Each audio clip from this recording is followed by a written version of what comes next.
Le véhicule du futur, d'ici à 2020, devra diminuer de 30% ses émissions en CO2, selon les directives européennes. Afin de moins consommer, une solution s'impose, alléger la structure de l'automobile. Le détail avec Michel Glotin, directeur scientifique chez Arkema, chimiste français. L'objectif européen aujourd'hui, c'est de passer d'une émission moyenne par véhicule de 140 grammes de CO2 par kilomètre parcouru à un objectif en 2020 de 95 grammes par kilomètre parcouru. Chaque fois qu'on gagne 10 kilos sur un véhicule, on émet 1 gramme de moins de CO2 par kilomètre parcouru. Donc il faut réduire le poids des véhicules de façon importante.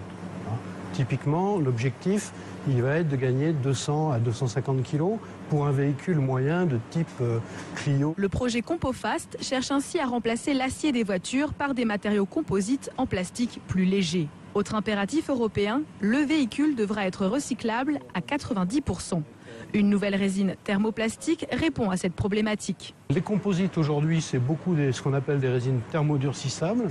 Nous, on prend une approche de résine thermoplastique. Pourquoi? Parce que toute la structure du véhicule et tous les éléments doivent être recyclables.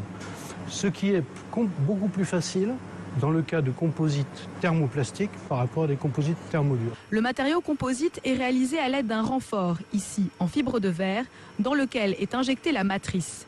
Les explications de Jean-Pierre Cauchois, directeur du pôle de plasturgie de l'Est et partenaire de la société Arkema. Une fois que le renfort est positionné en fait dans l'empreinte de l'outillage est fermé et là on injecte en fait la matière. Donc la résine à l'état liquide a une viscosité faible, de sorte qu'elle puisse remplir de façon complète la pièce et d'être démoulée dans la demi-heure qui suit. Aujourd'hui en expérimentation, l'objectif à l'horizon 2017 est de valider toutes les étapes du prototype et augmenter la cadence de production. Michel Glotin de Arkema.